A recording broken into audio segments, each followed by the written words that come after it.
Don't forget to like, subscribe and share the videos.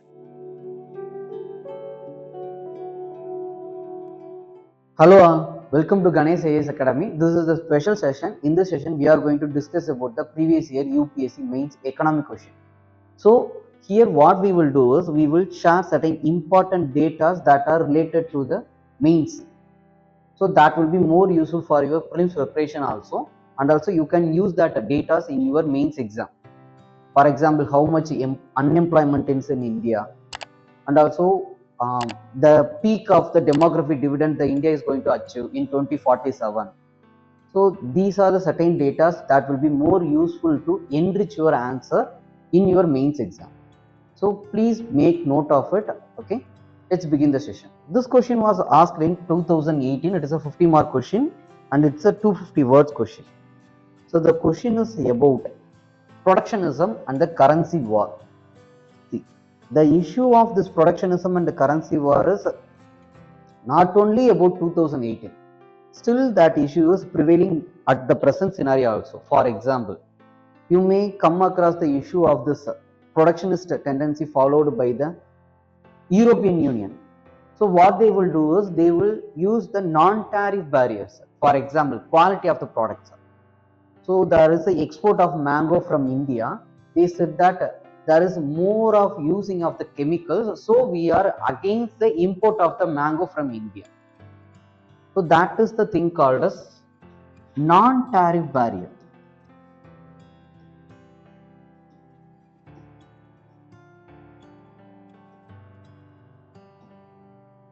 Next is about a tariff barrier. When it comes to tariff barrier, they will impose certain duties on it. While you are importing any products, means the India will impose certain duties on it. So by the way, they will reduce the import of that products. Earlier, before LPG era, we followed it. We imposed a lot of import duties. So because the reason we imposed is, at the time we followed a thing called as import substitution scheme, which means, so if you are demanding a product that is only manufactured in China and you are importing it, what the government will do is, they will impose huge tariff on it and they will reduce that import. At the same time, the government will, what they will do is, they will provide a subsidy to any companies or a startup to produce the same product in India. So that is called as import substitution scheme. That thing also we followed. So that is one of the things is about a tariff barrier. So such a way we will do the tariff barrier and non-tariff barrier. So that is the one of the thing called as protectionism. So normally why they will do this protectionism is to protect their domestic producer, to protect the country's domestic producer from the import of the cheap goods. So if you are consuming the cheaper goods from import, means how the people who are producing that goods in India can survive. So that is the reason the government will do this. Okay, so they will impose lot of duties on it. By the way, they will reduce as the import. So that is the thing called as protectionism.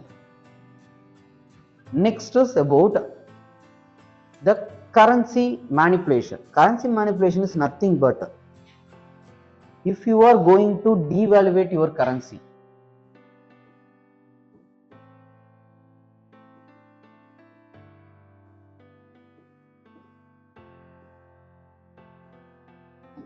so if you are going to devaluate your currency, for example, $1 equal to 50 rupees. Okay, now the government is doing, what they are doing is, they are making it as $1 equal to 70 rupees, which means dollar is becoming costlier when comparing to the rupee. So by the way, it will enhances the export of the product and it will reduces the import of the products. How it will happen is, so earlier it is $1 equal to 50 rupees. Now if you are going to buy any products that are manufactured outside India, consider that you are buying a pizza from USA. So earlier it is only earlier it is 50 rupees. $1 means you will buy the pizza with 50 rupees. You can buy a one pizza. Now if you are going to buy the pizza from the US means same cost is $1, but you have to spend 70 rupees to get that $1. So earlier with 50 rupees itself you can get the $1 and you can get a pizza. Now if you need to buy a pizza from US means you have to pay 70 rupees to get this $1 and then you can get a pizza. So by the way, it will reduces the imports. Okay, so normally the country do the devaluation is to reduces the import and enhances the export.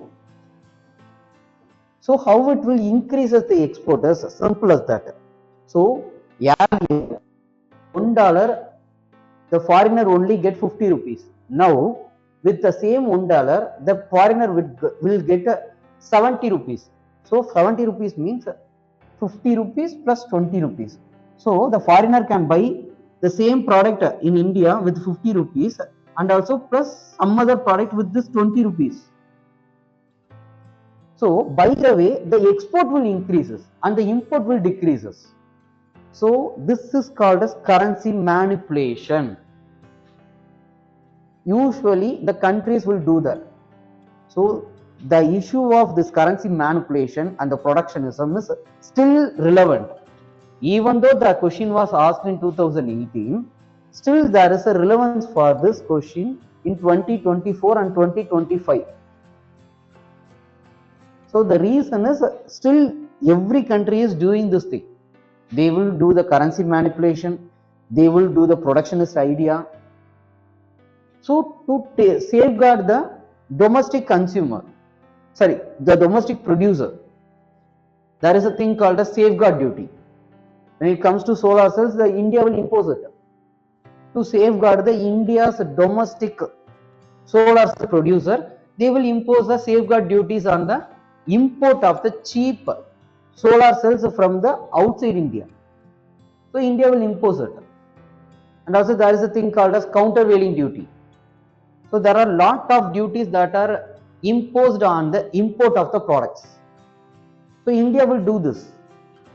So it is not a new thing for any country, but still this currency manipulation and protectionism is the major issue for all the global countries.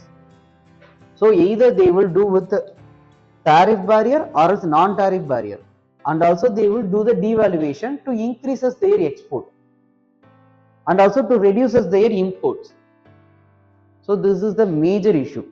So for this question, you can simply say about the global trade.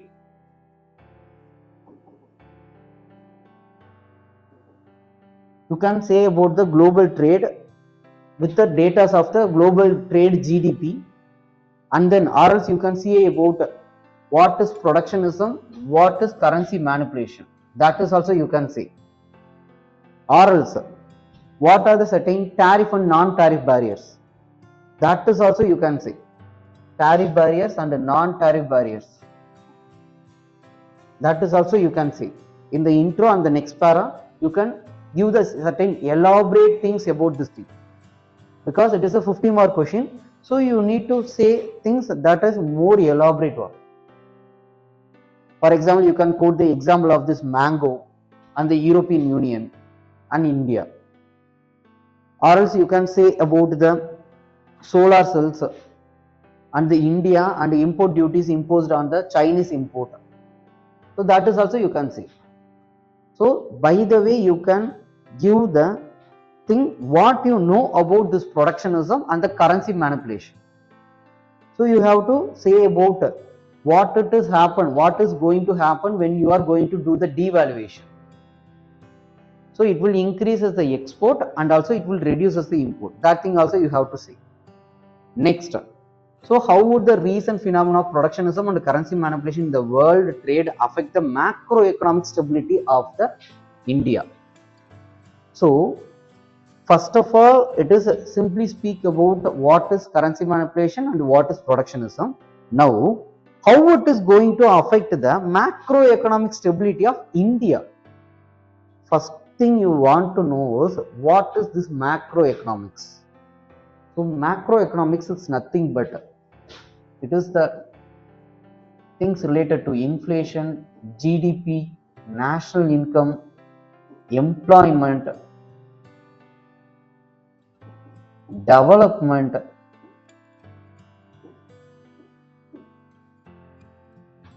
and then current account,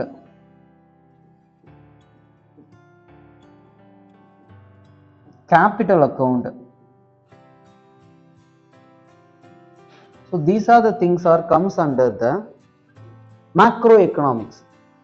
So the question is about how it is going to affect the macroeconomic stability of India. So the global level, there is a issue of this protectionism and also the currency manipulation. For example, the currency manipulation is the major issue happened only due to China. What they will do is they will continuously devalue to increases their export. So the currency manipulation is the major issue. So this things is going to affect the India's macroeconomic stability. So that thing you have to discuss. First, how it is affect the inflation. So consider that at the global level, the countries are doing this thing related to, for example, the country is doing the protectionism ideology, means what they will do is they will either increases their export or else they will try to impose us any tariff barrier to reduces their imports. So that thing is going to happen. So how it is going to affect the India's inflation? Consider that India is more dependent on the raw materials that is imported from outside the world. Then that will be more costlier, either due to the protectionism or due to the currency manipulation. So by the way, it is going to increases the macroeconomic stability of inflation. So the inflation will got shoot up. So that is the first thing. So if there is a inflation and also if there is a not any growth of the export, definitely it will reduces the GDP and the national income. So if the export is get affected, so then that will leads to the reduction in the GDP growth rate and the national income. And also due to the currency war or currency manipulation issue, that is going to reduces the investments that are flowing into India, because there is a issue of the macroeconomic stability. So everyone have a skeptical thought about the investments. So there is a reduction in the investments. So that will lead to the unemployment in India. So there may be the possibility for the shoot up of the unemployment. That is also going to happen. Next, so all these things will reduces the developmental activities focused on the Indian population. So that is also going to happen. At last, it will affect the current account deficit, which means the current account will end up as a deficit. The reason is there is a huge import and there is a reduction in the export, that will lead to the issue of the current account deficit. Already India is in the issue of this current account deficit. So which means India need to pay a lot. For that, India have to maintain a huge forex reserve. If the forex reserve is going to reduce it to certain limit, means then it will affect the performance of the India, and also it will reduces the investment flow into the India. So again it will be end up like a 1991 issue. So India need to buy, or else they have to get certain loans from the IMF. Already the issue is faced by the Sri Lanka and also Pakistan, the neighborhood countries. So that is also the major possibility of this protectionism and the currency manipulation. So these are the major issues that may affect the macroeconomic stability of India. So by the way, you can justify this thing. See, this is one of the simplest question. If you know what is protectionism, what is currency manipulation, and how it is going to affect the macroeconomic stability, means First of all, you need to know what is this macroeconomic. So if you know what is macroeconomics means, you can easily answer this question. It is one of the purest logical question. Here there is no need of any schemes or data. You can simply say what is going to happen. That is more than enough for this question. Thank you.